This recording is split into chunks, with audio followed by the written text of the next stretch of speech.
Hey, I'm Mike Myers, and this is the Songwriting for Guitar podcast, which is geared to support songwriters and producers to gain confidence and turn pro. I bring on industry experts to help you improve and monetize your skills, engage better in the writing process, and build healthy habits to create a sustainable career that you love. Caffeinated, inspirational, conversational.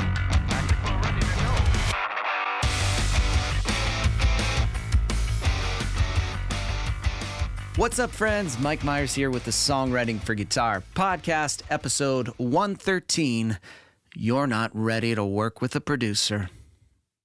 Now, I don't mean to sound harsh. I want you to work with a producer. I want you to get your songs out there. But before we cross that bridge, there's some things you gotta do. You're doing yourself a disservice by hiring a producer before you understand songwriting and your song. It's true, you could depend on everyone else to understand your songs, or, and here's the thing, you could do the hard work first. Do the hard work now, and you're going to reap the benefits later. Because you could do less work now, and trust me, you're going to struggle way more later. Now, I tell all my clients, write a ton. Don't stop. Seriously, co-write. Keep those songs on hard drive and forget about them. Maybe you recycle some old lines that were gold, but keep on writing. You know, as a coach, I see people get one song under their belt and they hang on to it for dear life, even if it's not good. They don't think that there's any more ideas in their bank. Like, this is it, and we got to produce the song, and if we produce it, that's what's going to take it to the next level. Most likely, what's going to happen is they're going to spend thousands upon thousands of dollars on production. Maybe, and this is a slim chance, maybe they get what they want, and then they're going to go and be like, hey, it's available on Spotify. Go listen. And maybe it's heard by less than 10 people. Because here's the statistic about Spotify.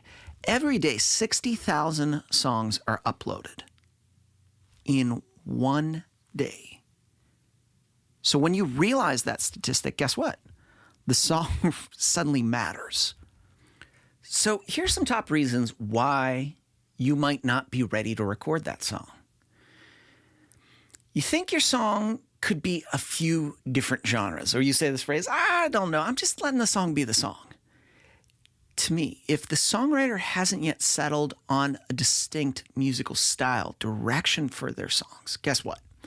They're not ready to bring in a producer. A producer typically works best when they have a clear idea, a clear vision to enhance and refine. Now, unfinished songs. If the songwriter hasn't completed their songs, or the songs are still in that early stage of development, I think it's premature to bring in a producer. A producer's input is most valuable when the core elements of the song are in place. And if you're not there yet, don't bring in a producer. Now, limited music skills. Songwriters who are still developing their music skills, honestly, might not be ready to collaborate with a producer. To me, it's essential for songwriters to have a basic understanding of theory, song structure, instrumentation too, purely to communicate with the producer. Now, the next one is budget constraints. Hiring a producer can be expensive, especially for independent emerging songwriters. If the songwriter doesn't have the financial resources to invest in professional production, they may honestly just need to wait until they can afford to hire the right producer. Now this one, creative control concerns.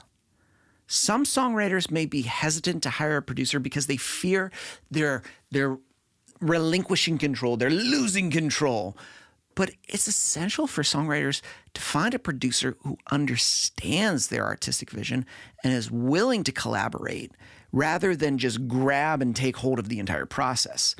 It's essential to expand your vocabulary as a songwriter too, so that you can communicate with your producer, communicate the vision of the song with the producer so you can work side by side and not necessarily feel helpless. Now, with all these reasons, working with a producer can be transformational. It can take your song to the next level. But before you sink your time and your money, I want you to come back to the thing that matters the most, which is the song. So let's say this year you have written some, but not a lot of songs. Or the quality that you feel where they should be, you didn't get enough feedback, you weren't there to be a part of a community to get the resources, and take it to the level that you know you're capable of taking it to. And here's the thing, songwritingforguitar.com has a ton of free resources that you can start getting into. This podcast, our YouTube channel, there's so much out there. And I know there's going to be some of you that want something that goes beyond that. And so right now, if you go to songwritingforguitar.com, one of the best things that you can have in place is also making sure that the chords that you are putting behind your songs are emotionally connecting with the lyrics and the melody that you have. Because most of the time, one of those things is going to be off, and it's usually the chords. That's why I created a brand new 7-day mini course called From Chords to Songs That Connect, because we are going to emotionally charge the content of your chords. So it just doesn't feel like, this is what I usually do. It's going to take it to the next level. And that's a song that resonates with listeners. That's a song that emotionally connects with people.